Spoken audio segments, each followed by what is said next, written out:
Nah, konten tersebut dinamakan mukbang. Istilah mukbang sendiri berasal dari Korea, yang artinya makan yang disiarkan secara langsung. Biasanya, mukbang memiliki ciri khas makan dengan porsi besar, atau memakan makanan yang tak lazim dimakan. Di dalam agama Islam sendiri, makan berlebihan sangat tidak dianjurkan. Hal ini tercantum pada surat Al-A'raf ayat 31 yang berbunyi, "Wahai anak cucu Adam, pakailah pakaianmu yang bagus pada setiap memasuki masjid. Makan dan minumlah, tetapi jangan berlebihan. Sungguh Allah tidak menyukai orang yang berlebihan." Menurut hasil penelitian, makan yang berlebihan akan memberikan dampak yang buruk pada tubuh. Di antaranya adalah meningkatkan diabetes karena banyaknya mengkonsumsi makanan dengan kandungan gula yang sangat tinggi. Yang kedua, meningkatkan obesitas yang dapat menimbulkan serangan jantung. Yang ketiga, mengganggu fungsi otak dan juga hormon, karena tubuh akan melupakan rasa lapar dan menyebabkan penurunan daya ingat. Yang keempat, beresiko terkena kanker, karena makan berlebihan memancing produksi estrogen, insulin, atau asam lambung yang sangat berlebihan. Yang kelima, mengganggu kinerja ginjal, karena setiap makanan mengandung kadar garam dan kalori yang tinggi. Sedangkan wanita hanya membutuhkan 2000 kalori per hari, dan bagi pria hanya membutuhkan 2500 kalori per harinya. Gambarannya adalah satu piring nasi goreng setara dengan 455 kalori, sedangkan mie goreng setara dengan 360 kalori. Jadi normalnya, seseorang boleh mengkonsumsi mie instan tidak lebih dari 6 bungkus per hari. Lain halnya dengan mukbang, yang memaksa pelakunya memakan lebih dari 12 bungkus dalam satu waktu. Dampak negatif mukbang sendiri dialami langsung oleh YouTuber asal Amerika bernama Nico dan juga Orlin. Pada awal karirnya, mereka berdua terlihat sehat dan juga segar. Bahkan Nico sendiri adalah influencer yang mencanangkan hidup sehat melalui diet alpukat. Namun, setelah beberapa tahun menekuni konten mukbang, Nico dan Orlin bertransformasi menjadi dua pria obesitas. Bahkan Nico menyesali dan frustasi dengan transformasi tubuhnya itu. Nico bahkan pernah mengamuk dan memukuli makanan yang ada di hadapannya karena frustasinya tersebut. Sahabat muslim, makan berlebihan mempengaruhi hormon seseorang menjadi mudah marah atau bahkan sensitif perasaannya.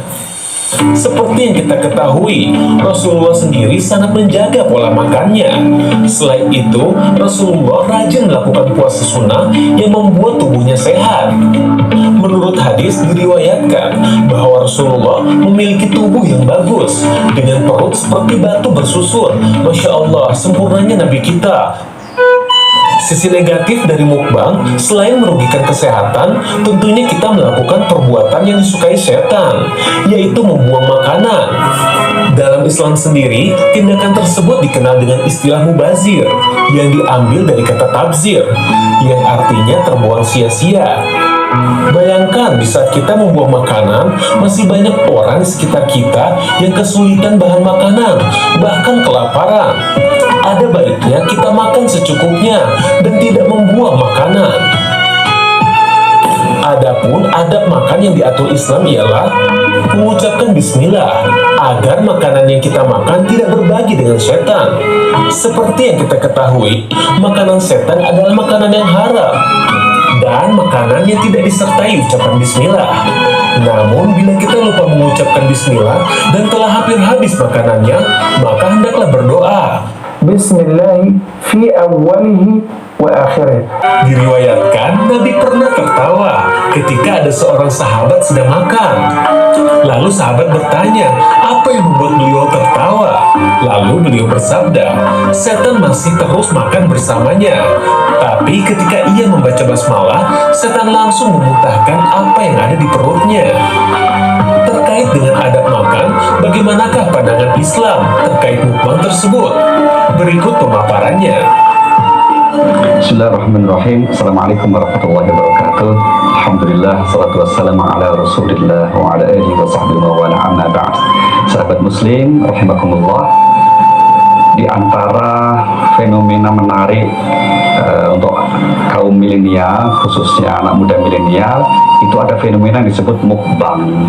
Ya, fenomena mukbang itu perlu mungkin kita sampaikan pencerahan dalam Islam seperti apa tentang fenomena mukbang ini.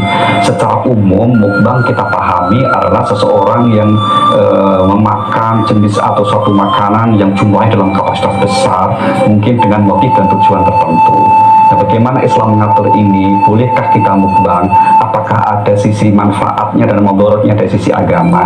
Inilah yang coba kita ingin respon pada kesempatan yang berbahagia kali ini ya. Yang pertama dari sisi makan, agama memberikan aturan paling tidak ada 3 ya. Yang pertama haruslah yang kita makan sesuatu yang halal. Yang kedua apa? Yang baik atau halalan thayyiban. Yang ketiga, ini tidak kalah pentingnya, tidak berlebihan. Maka di Al-Quran dikatakan kulu washrabu wala tusrifu, makan dan minumlah jangan berlebihan. Maka dalam konteks mukbang ini, sepanjang yang dimakan itu halal, yang kedua adalah baik, dan melakukannya tidak berlebihan, maka tentu saja itu baik-baik saja, boleh-boleh saja. Maka patokannya adalah 3 hal itu.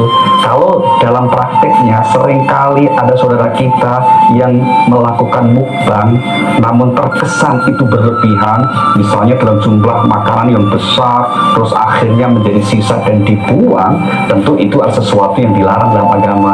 Itu namanya mubadzir. Dan Al-Quran mengatakan, mengingatkan kita, mubadzir itu temannya setan. Innal mubadzirina kanu ikhwana syayatin. Sesungguhnya orang-orang yang mubadzirkan sesuatu itu menjadi saudaranya setan.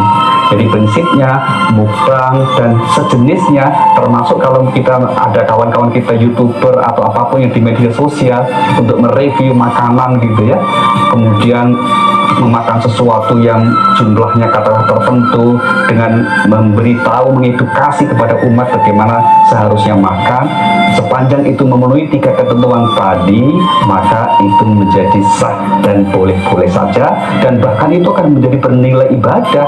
Karena apa? Mengedukasi orang, memberitahu orang bagaimana seharusnya mengkonsumsi sesuatu yang bermanfaat, dan yang terpenting juga menghindari hal-hal yang membawa maldorot. Jangan sampai menyuruh orang untuk melakukan dan makan mengkonsumsi sesuatu yang mengundang maldorot, dan itu tentu saja bukan hanya berdosa tapi membawa tidak baik atau kesehatan.